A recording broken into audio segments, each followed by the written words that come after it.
Hey guys, welcome to Anushala by Anushree. आज से हम शुरू करने वाले हैं अपनी समरी सीरीज में ज्योग्राफी। फर्स्ट चैप्टर जो है वो सिर्फ फैक्चुअल है। उसके लिए मैं आपको सिंपल एक पीडीएफ प्रोवाइड करा दूंगी, 4-5 चीज़ें बस उसमें याद करनी है तो वो हो जाएगा। सेकंड चैप्टर पे ज़्यादा फोकस है हमारा, क्योंकि ये जो बाद के चैप्टर्स हैं, ठीक है, लिविंग चैप्टर नंबर 5 जो नेचुरल वेजिटेशन और वाइल्ड लाइफ वाला है, उसके अलावा जो बाकी ये चैप्टर हैं ये सबसे ज़्यादा वेटेज कैरी करते हैं, इसलिए हम इनको कवर करेंगे। ठीक है, चलो तो अब हम पढ़ने वाले फिजिकल फीचर्स इन इंडिया को देखते हैं, जल्दी जल्दी से रिवाइज करेंगे। मेजर फिजिकल फीचर्स आपके 6 हमको यहाँ पर बताए गए हैं। 6 के 6 फीचर्स जो हैं इनको हम डिटेल में डिस्कस करेंगे। ठीक है, चलो सबसे पहले 3 फिजिकल फीचर्स को देखो जो सबसे ज़्यादा वास्ट तरीके से पूछे जाते हैं एग्जाम में। पेनिनसुलर प्लेट्यू, नॉर्दर्न प्लेन्स और हिमालयन माउंटेन्स। अगर हम बात करें आपके हिमालयाज़ की, सबसे पहले तो हिमालयाज़ जो है ये नॉर्दर्न मोस्ट फिजिकल फीचर हैं आपके। हिमालयाज़ के कुछ कुछ वेरिएशंस हैं, ठीक है, ईस्ट टू वेस्ट भी हैं और नॉर्थ टू साउथ भी हैं, इनको पढ़ेंगे हम। ये यंग माउंटेन्स हैं, ठीक है। एक तो आपको पता होना चाहिए कि हिमालयाज़ यंग माउंटेन्स हैं, मतलब they are still growing, right. और कैसे ग्रो करते हैं ये मैं आपको ऑलरेडी बता चुकी हूँ, ठीक है। अगर आपने डिटेल्ड लेक्चर्स देखे हैं तो आपको पता होगा, प्लेट्स जब एक दूसरे से टकराती हैं तो हैवी प्लेट नीचे जाती है, लाइट प्लेट जो होती है वो ऊपर की तरफ जाती है और इस तरीके से फोल्ड स्ट्रक्चर बनता है। इसलिए ये कैसे माउंटेन्स हैं, यंग माउंटेन्स हैं और फोल्ड माउंटेन्स हैं, ठीक है। ये बात आपको समझनी ज़रूरी है। फिर अगर हम बात करते हैं नॉर्दर्न प्लेन्स की, तो हिमालयाज़ के ऊपर से जो रिवर्स बहकर आ रही हैं वो अपने साथ बहुत सारे सेडिमेंट्स लेकर आती हैं, बहुत सारा इरोजन करती हैं, और ये जहाँ पर जमने लग जाती हैं, जहाँ पर प्लेन एरिया चालू हो जाता है, वहाँ पर डिपोजिशन धीरे धीरे करके चालू करती हैं और वहाँ पर बना लेती हैं नॉर्दर्न प्लेन्स। ठीक है, ये सबसे एग्रीकल्चरली रिच एरिया है, बहुत प्रोडक्टिव एरिया है। राइस, व्हीट जैसे ढेरों सारी जो क्रॉप्स हैं वो यहाँ पर बहुत अच्छे से ग्रो करती हैं और सबसे पहले सेटलमेंट भी यहीं पर चालू हुआ, ठीक है। फिर पेनिनसुलर प्लेट्यू, पेनिनसुलर प्लेट्यू क्या होता है? ये पेनिनसुलर का मतलब है ऐसा लैंड मास जो 3 तरफ से पानी से घिरा हुआ है, ठीक है। और प्लेट्यू क्यों बोल रहे हैं हम? क्योंकि ये ना तो माउंटेन है और ना ही प्लेन एरिया है, ये पठार है, उठा हुआ एरिया है, टेबल टॉप जैसा इसका, मतलब फ्लैट टॉप है इसका, ठीक है। चलो अब अगर हम हिमालयन माउंटेन्स की बात करते हैं, इनके लॉन्गिट्यूडनल एक्सटेंट की, यानी ऊपर से लेकर नीचे तक जब ये आते हैं तो यहाँ पर हमको देखने को मिलता है सबसे पहले ग्रेट हिमालयाज़ हैं, फिर उसके नीचे लेसर हिमालयाज़ हैं और उसके नीचे हैं आउटर हिमालयाज़। इनके दूसरे नाम भी हैं जो यहाँ पर मेंशन है, इसको आप ध्यान से पढ़ेंगे और एक तरीके से मैं कहूँ तो आप इनको बहुत अच्छे से याद कर लेना, क्योंकि अगर एमसीक्यू में कहीं इन्हें दूसरा नाम दे दिया और तुम कंफ्यूज हो गए तो एक खेल खत्म कर देंगे, ठीक है। Great Himalayas are also known as inner Himalayas और हिमाद्री भी कहा जाता है, ये सबसे ऊपर वाले हैं, ठीक है। वैसे तो सबसे ऊपर ट्रांस हिमालयाज़ हैं, लेकिन वो हमारी इंडियन टेरिटरी के अंदर नहीं आते, इसलिए हम उनको यहाँ पर नहीं पढ़ रहे हैं, ठीक है। अगर आप आगे ज्योग्राफी पढ़ते हैं तो वहाँ आपको पढ़ने को मिलेंगे। फिर आपके लेसर हिमालयाज़, जिनको आप हिमाचल कहते हैं, हिमाचल माउंटेन्स कहते हैं, और सबसे नीचे आउटर हिमालयाज़ शिवालिक्स। शिवालिक सबसे यंग है, जो सबसे नीचे है वो सबसे ज़्यादा यंग है अभी, ठीक है। चलो 2400 किलोमीटर्स क्या है इनकी लेंथ, जो टोटल जिसको हम गिन रहे हैं इंडिया की टेरिटरी के अंदर, ठीक है। और विड्थ अगर आप देखेंगे तो 400 किलोमीटर टू 150 किलोमीटर्स वेरी करती है अलग अलग रीजन में, ठीक है। इधर से देख रहे हैं हम अरुणाचल प्रदेश तरफ, ठीक है। चलो ग्रेट हिमालयाज़ जो हैं ये सबसे ज़्यादा कंटिन्यूस है, ठीक है। लेसर हिमालयाज़ जो हैं सबसे ज़्यादा रग्ड माउंटेन है, और शिवालिक्स जो हैं ये आउटर मोस्ट है, इनकी एवरेज हाइट लगभग 900 से 1100 मीटर्स तक जाती है, मीटर, ठीक है। ये ध्यान रखना भाई, कोई किलोमीटर मत लगा के आ जाना, मीटर है यहाँ पर। अगर हम लेसर हिमालयाज़ की हाइट की बात करेंगे तो 3700 टू 4500 मीटर, और एवरेज हाइट ग्रेट हिमालयाज़ की सबसे ज़्यादा है 6000 मीटर्स तक। अगर हम देखें कि ग्रेट हिमालयाज़ जो हैं उनका कंपोजिशन क्या है, ज़्यादातर किस पत्थर से या किस टाइप के रॉक से बने हुए हैं, तो ये बने हुए हैं ग्रेनाइट से, ठीक है। और ग्रेनाइट कैसे बनता है? लावा, ठीक है। फिर लेसर हिमालयाज़ की अगर हम बात करें तो कंप्रेस्ड और ऑल्टर्ड रॉक्स, ऑल्टर्ड यानी मेटामॉर्फिक रॉक्स जिनका फॉर्म चेंज हो चुका है हीट और प्रेशर के कारण, ठीक है। और शिवालिक्स जो हैं ये ज़्यादातर सेडिमेंट से बने हुए हैं, इरोजन वाले जो सेडिमेंट्स जमे हैं उनसे बने हैं, ठीक है। ज़्यादातर, कंप्लीटली नहीं, ठीक है। चलो सो this was all about main information है, बहुत सारी डिटेल इन्फॉर्मेशन, हम अगर देखना ही है तो फिर डिटेल वीडियो देख लो, है ना। चलो माउंटेन पीक्स यहाँ पर मैंने मेंशन कर दिए। देखो भाई ये बहुत ज़्यादा फैक्चुअल इन्फॉर्मेशन है, ये तुमको याद करनी पड़ेगी। तुम ऐसे याद रख सकते हो, दून जितने भी बन रहे हैं ये बनते हैं शिवालिक्स में, सबसे नीचे वाली रेंज में, ठीक है। सबसे ऊंची ऊंची जो चोटियाँ हैं वो लगभग कहाँ बनेंगी? आपके हिमाचल वाले रीजन में, ऊपर वाले रीजन में, ठीक है, हिमाद्री में। और हिमाचल में आपकी सिर्फ रेंजेस देखने को दिए हैं, यहाँ पर पीक्स नहीं दिए। पीक कहाँ पर दिए हैं हमको? हिमाद्री में सबसे ऊपर, ठीक है। और इसमें जहाँ जहाँ पे भी ये डॉट लगा है ऊपर, ये हमारे इंडिया के अंदर आती हैं, ये जो बाकी हैं ये हमारे इंडिया में नहीं आती, ठीक है। तो एक तरीके से साइन बना के रिप्रेजेंट करने की कोशिश की है।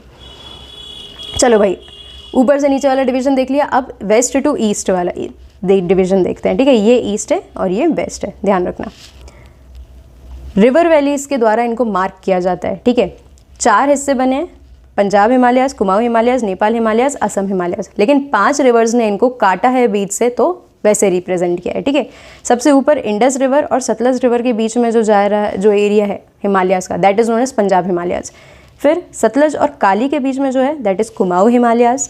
देन काली एंड तीस्ता के बीच में जो है that is known as Nepal Himalayas. और तीस्ता और दिहांग के बीच में जो है that is known as Assam Himalayas. तो रिवर्स, कौन सी 2 रिवर्स के बीच का एरिया कौन सा हिमालय कहला रहा है, ये आपको याद रखना पड़ेगा, ठीक है। तो आपको इसी प्रकार से डायग्राम बना बना के ही ये सारी चीज़ें आपको याद होने वाली हैं।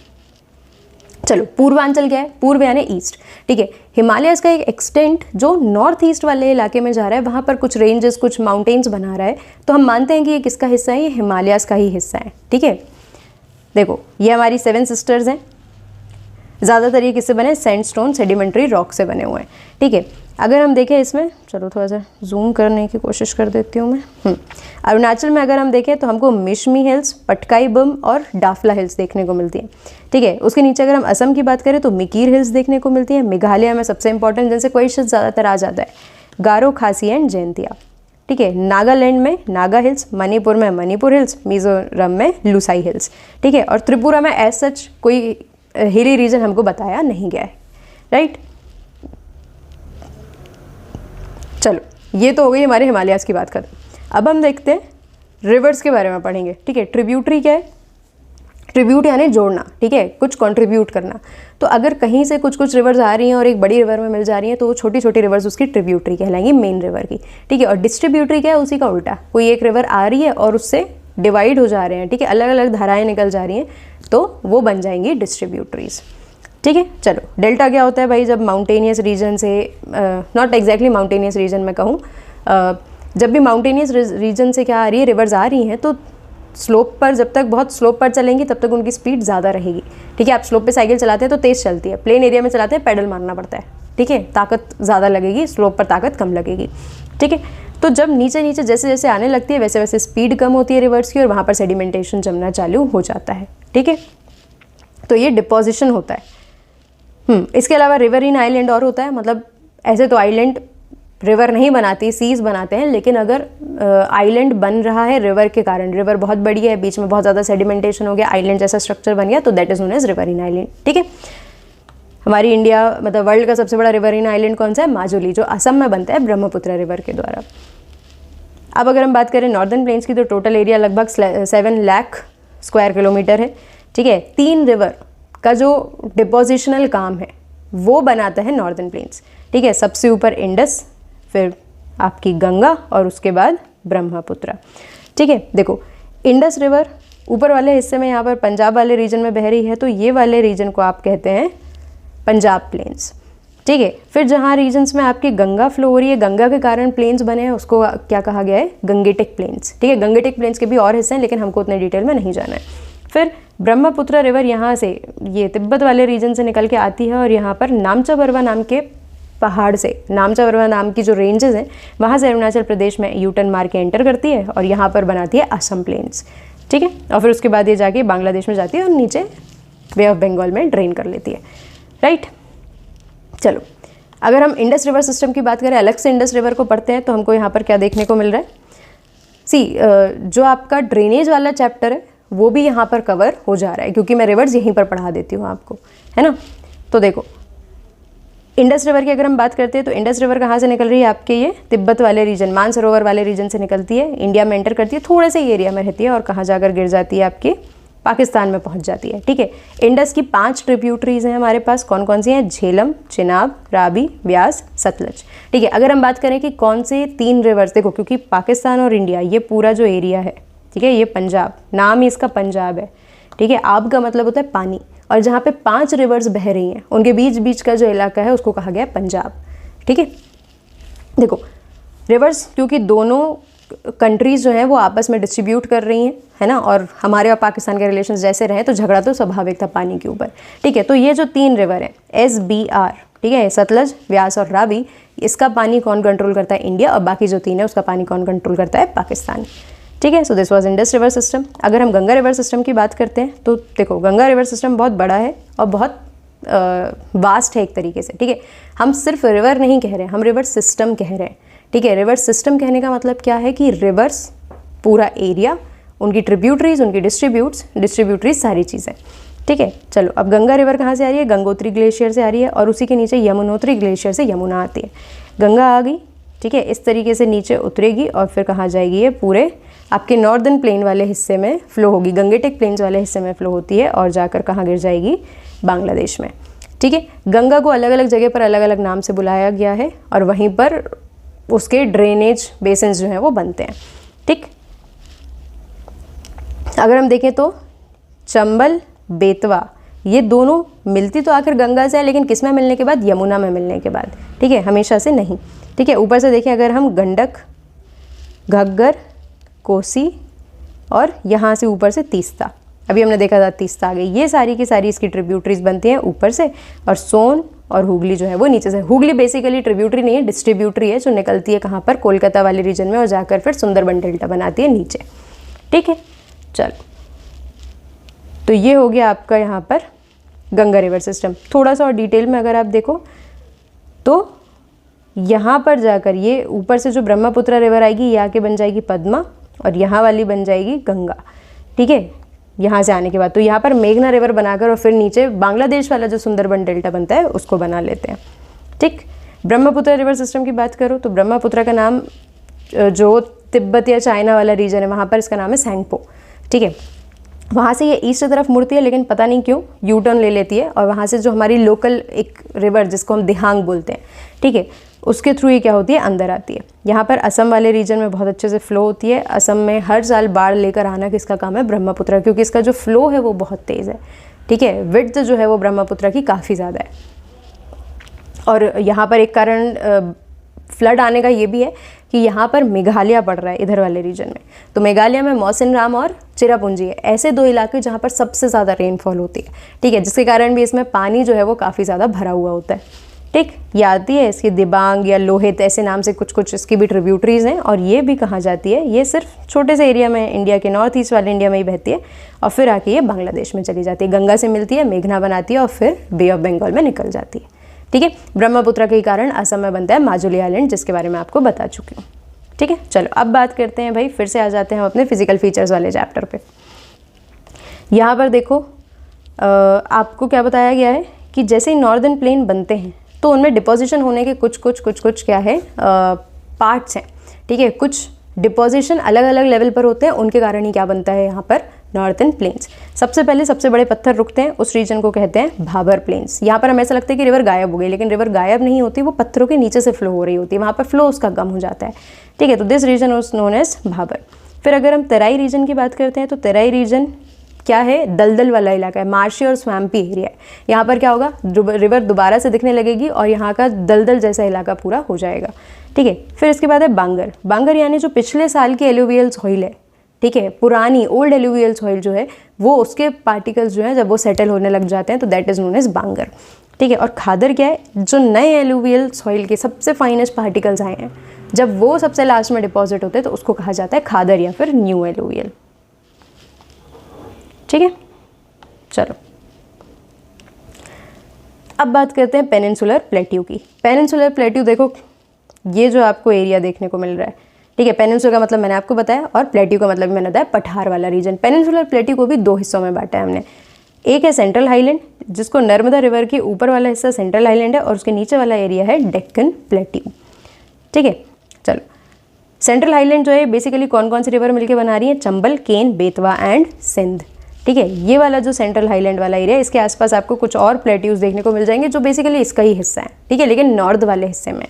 जैसे आपको यहाँ पर मालवा प्लेट्यू, बुंदेलखंड, बागेलखंड, छोटा नागपुर प्लेट्यू जो बहुत ज़्यादा रिसोर्स रिच है, मिनरल रिच है, ठीक है, वो देखने को मिल जाएगा। और डेक्कन प्लेट्यू की अगर हम बात करते हैं तो इसको डेक्कन ट्रैप भी कहा जाता है। ये बेसिकली जो लावा, जमा हुआ लावा है, ठीक है, के एरोजन से धीरे धीरे क्या हो रहा है, बनते जा रहा है। यहाँ पर लावा के कारण सबसे ज़्यादा ब्लैक सॉइल मिलती है, कॉटन का बहुत अच्छा प्रोडक्शन है, ठीक है। और इस तरीके से ये वाला जो एरिया है ये भी काफ़ी ज़्यादा एग्रीकल्चरली रिच माना जाता है, ठीक है, क्योंकि ब्लैक सॉइल काफ़ी अच्छी क्वालिटी की यहाँ पर मिल रही है और ऊपर तक भी ब्लैक सॉइल एक्सटेंड करती है, ठीक। ये सब हम ऑलरेडी पढ़ चुके हैं। यहाँ पर कुछ आपको रेंजेस और बताइए। अरावली रेंज देख सकते हैं आप, विंध्यास हैं, और विंध्यास और सतपुड़ा के बीच में कौन सी रिवर फ्लो होती है आपकी, नर्मदा, पता होना चाहिए आपको, ठीक है। फिर यहाँ पर महादेव हिल्स हैं, कैमूर हिल्स, मैकल रेंज, और इसके नीचे है आपका पूरा डेक्कन ट्रैप, ठीक है।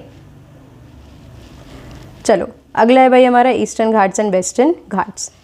ये जो पेनिनसुलर रीजन है, हमें पता है कि ये वाला डायरेक्शन ईस्ट है, ये वाला डायरेक्शन वेस्ट है।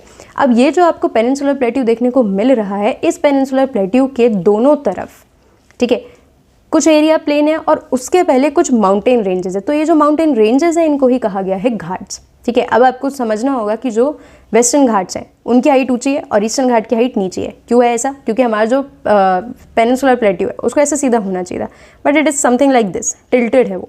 तो डेफिनेटली ये वाला जो हिस्सा है ये ऊंचा दिखेगा और ये वाला हिस्सा नीचा दिखेगा। वैसे भी इनकी हाइट ज़्यादा है।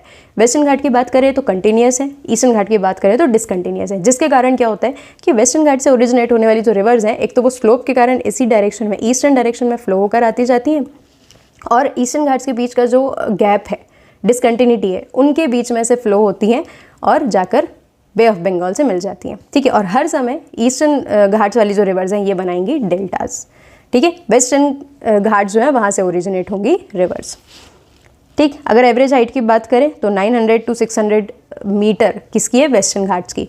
और अगर हम ईस्टर्न घाट्स की बात करते हैं तो इनकी लगभग 150 मीटर करीब इनकी हाइट पहुँचती है। चलो सॉरी 600 मीटर।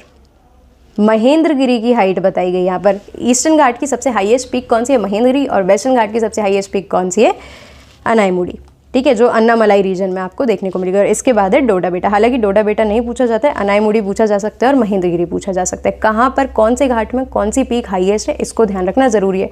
हाइट नहीं याद रखोगे तो चल जाएगा, पर नाम जरूर से याद रखना, और ईस्टर्न घाट और वेस्टर्न घाट में कंफ्यूज मत होना, ठीक है। So this was all about Eastern Ghat and Western Ghat. अब बात करते हैं भाई डेजर्ट की। डेजर्ट तो हम सबको पता है कि ड्राई और एरिड रीजन जो है हमारा राजस्थान वाला रीजन, मालवा वाला जो रीजन है, उसी को क्या कहा गया है, डेजर्ट, ठीक है। इंडिया में एक ही डेजर्ट है जिसका नाम क्या है, थार, ठीक है। अरावली हिल्स के पास वाला रीजन्स, यहाँ पर बनते हैं सैंड ड्यून। सैंड ड्यून्स क्या है, डेजर्ट रीजन में बहुत तेज़ हवा चलने के कारण रेत के बड़े बड़े टीले बन जाते हैं, पहाड़ बन जाते हैं, ठीक है। लेकिन ये रुके हुए तो है नहीं, जैसे ही हवा दूसरे डायरेक्शन में चलती है ये मिट कर और कहीं और बन जाते हैं, ठीक है। तो ये हमेशा लाखों सैंड ड्यून्स बनते बिगड़ते रहते हैं। और ऐसा ही एक स्ट्रक्चर, जो तलवार जैसा स्ट्रक्चर, इस तरीके का स्ट्रक्चर बन जाता है, ठीक है, इसको कहा गया है बरकांस। ये उठे हुए स्ट्रक्चर बनते हैं। ये बरकांस भी बहुत सारे डेजर्ट में आपको हवा के ही कारण, विंड के फ्लो के कारण ही देखने को मिलेंगे, ठीक है। रेनफॉल 150 mm से भी कम होती है। मीटर mm, पानी जब गिरता है तो उसको mm में नापते हैं, ठीक है। और एरिड क्लाइमेट है यहाँ का, बहुत ही लो वेजिटेशन, ठीक है। ड्राई वेजिटेशन यहाँ का होगा। जानवर भी ऐसे पाए जाएंगे जो बहुत सारे दिनों तक बिना पानी के सर्वाइव कर ले। प्लांट्स भी ऐसे होंगे, कैक्टस जैसे प्लांट्स, ठीक है, जो अपनी लीव्स को मॉडिफाई करके स्पाइन्स बना लेते हैं, कांटे बना लेते हैं ताकि ट्रांसपिरेशन कम हो, ठीक है। और लूनी यहाँ की सिर्फ एक लार्ज रिवर है। डेफिनेटली ये रीजन कैसा है जहाँ पर सीजनल रिवर्स आपको देखने को मिलेंगी, ठीक है। कोस्टल प्लेन्स देख लो भाई, ये इंपॉर्टेंट है काफ़ी ज़्यादा। ये हमारा वेस्टर्न घाट और ये हमारा ईस्टर्न घाट।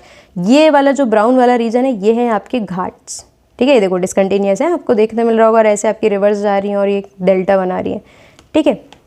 इसके बाहर कोस्टल लाइन के बीच में, कोस्टल लाइन और घाट्स के बीच में कुछ इलाका है जो प्लेन है, उसी को कहा गया है वेस्टर्न प्लेन्स और ईस्टर्न प्लेन्स, ठीक है। अगर कोस्टल प्लेन्स की अगर हम बात करें तो ये जो मुंबई गोवा वाला रीजन है इसको बोला जाता है कोंकण प्लेन। उसके नीचे जो आपका कर्नाटका वाला है that is known as Kannada plain. फिर केरला वाला जो पूरा कोस्टल लाइन है उसको कहा गया है मालाबार कोस्ट, ठीक है, या मालाबार प्लेन।